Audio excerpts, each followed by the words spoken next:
மலையூரில் உள்ள தமிழக வெற்றி கழகத்தின் அலுவலகத்தில் காங்கிரஸ் நிர்வாகிகள் இணைந்து தமிழக வெற்றி கழகம் ஆட்சி அமைப்பதற்கான 5 சட்டமன்ற உறுப்பினர்களின் அந்த ஆதரவு கடிதத்தை அதிகாரப்பூர்வமாக வழங்கியிருக்கக்கூடிய அந்த காட்சியை தான் இப்போது நாம் பார்த்துக் கொண்டிருக்கிறோம். நம்மோடு அரசியல் விமர்சகர் நந்தகுமார் நம்மோடு இணைந்திருக்கிறார். அவரிடம் கேட்கலாம். நந்தகுமார் சார், வணக்கம் சார். வணக்கம் கண்ணன். இந்த தமிழக அரசியலில் ஏற்பட்டுள்ள இந்த மாற்றம், தமிழக வெற்றி கழகத்திற்கு காங்கிரஸ் அளித்துள்ள இந்த ஆதரவு, இது காங்கிரஸ் கட்சிக்கு ஒரு புத்துயிர் ஊட்டுமா அல்லது காங்கிரஸ் கட்சியின் இந்த முடிவு எத்தகைய அரசியல் விளைவுகளை ஏற்படுத்தும் நீங்க நினைக்கிறீங்க சார்? இது கட்டாயமா இன்னைக்கு காங்கிரஸ் எடுத்து இருக்கிறது ஒரு வரவேற்கக்கூடிய முடிவு தான். ஏன்னா மக்களுடைய முடிவுங்கிறது பிரதானமா விஜய் அவர்களுக்கு தமிழக வெற்றி கழகத்துக்கு கிடைச்சிருக்கு. அப்ப இன்னைக்கு அவங்களுக்கு மெஜாரிட்டியா இல்லாத போது இன்னைக்கு போய் மக்களுடைய எண்ணங்களை நிறைவேற்றத்திற்காக காங்கிரஸ் நிபந்தனை இல்லாம ஒரு ஆதரவுங்கிறது வரவேற்கக்கூடியது. ஆனா அவங்க கிட்ட இருக்கிற சீட்டு இப்ப 5 சீட்டு மட்டும்தான்.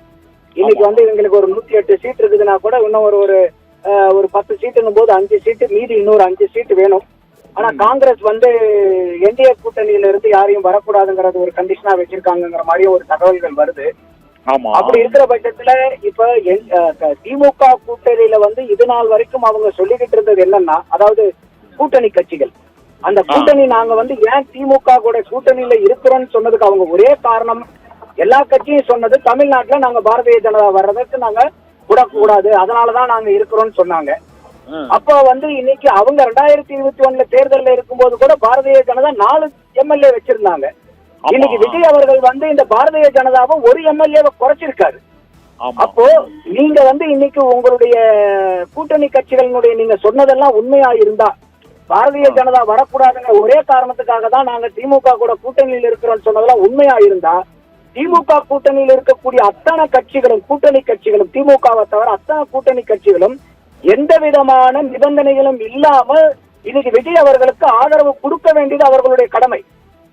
அப்படி கொடுத்தாங்கன்னா அவங்க இதனால் வரைக்கும் பாரதிய ஜனதா வரக்கூடாதுங்கிறதுனாலதான் நாங்க திமுக கூட இருக்கிறோம் சொன்னது உண்மை. அப்படி இல்லாம இருந்துச்சுன்னா இதனால் வரைக்கும் அவங்க சொல்லிக்கிட்டு இருந்தது அது உண்மையான வார்த்தை அல்ல. அவங்களுக்கு பாரதிய ஜனதா வரக்கூடாதுன்னு சொன்னது மக்களுக்காக சொல்லப்பட்டது. ஆனா அதையும் மீறி வேற ஏதோ அந்த கூட்டணிக்கு உண்டான ஒரு காரணமா இருக்கும் தான் நம்ம யூகிக்க முடியும்.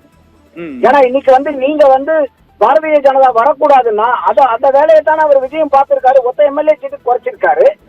இப்ப நீங்க திமுக கூட்டணியில இருக்கிறவங்க எல்லாம் அவங்களுக்கு ஆதரவு கொடுத்தீங்கன்னா எந்த விதமான இதுவும் இல்லாம விஜய் அவர்களை ஆட்சி அமைக்க முடியுமா இல்லையா?